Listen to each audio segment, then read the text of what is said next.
पवनभाऊ जाधव यांनी देखील या ठिकाणी मंचावर यायचं आहे।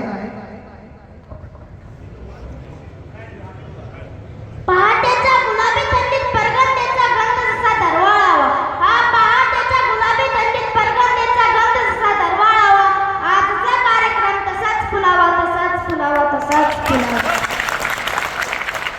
स्वराज्याचा ताटपणा जागवणारा पहिला मराठी महामानव श्रीमान शहाजीराजे भोसले, शहाजीराजे भोसले। स्वराज्य संस्थापक करणारे राजश्रीराजे श्रीमान छत्रपती शिवाजीराजे भोसले। आजही ज्याचे नाव ऐकल्यावर तरुणांची छाती रुंदावते असे धर्मवीर संभाजीराजे भोसले। या सर्वांना विनम्र अभिवादन करून मी माझ्या शुभेच्छा रूपी शब्दांकडे वळतो। जे जे जीवनात तुम्हाला हवे ते ते मिळू दे, हा जे जे जीवनात तुम्हाला हवे ते ते मिळू दे। भाग्यवान या शब्दाचा अर्थ सर्वांना तुमच्याकडे पाहून कळू द्या, भाग्यवान या शब्दाचा अर्थ सर्वांना तुमच्याकडे पाहून कळू द्या।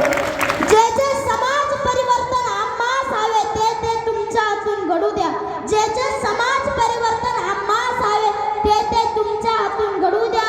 कर्तृत्ववान या शब्दाचा अर्थ सर्वांना तुमच्याकडे पाहून कळू द्या, सर्वांना तुमच्याकडे पाहून कळू द्या। मित्रांनो, आज आपण या ठिकाणी प्रहार पक्षाचे जिल्हा अध्यक्ष माननीय श्री गणेशभाऊ निंबाळकर यांच्या वाढदिवसानिमित्त जमलेलो आहोत। मित्रांनो, गणेशभाऊंबद्दल बोलायचं म्हटलं तर शेतकऱ्यांसाठी शेती मातीचे एकनिष्ठ असणारे नेते, वक्तृत्वावर प्रभुत्व असणारे शेतकरी पुत्र, एक अभ्यासू व्यक्तिमत्व, प्रामाणिक नेतृत्व, शेतीच्या प्रश्नांवर असलेली तळमळ, ह्या सर्व गुणांचे परिपूर्ण असलेले आणि आपल्या सर्वांचे लाडके असे गणेशभाऊ निंबाळकर यांच्या उदंड आयुष्यासाठी मी व माझा जाधव परिवार यांना खूप खूप शुभेच्छा देतो। त्यांचे भावी आयुष्य सुखाचे, समृद्धीचे आणि भरभराटीचे जावो हीच पांडुरंगाच्या चरणी प्रार्थना करतो आणि थांबतो। रामकृष्ण हरी। धन्यवाद। धन्यवाद।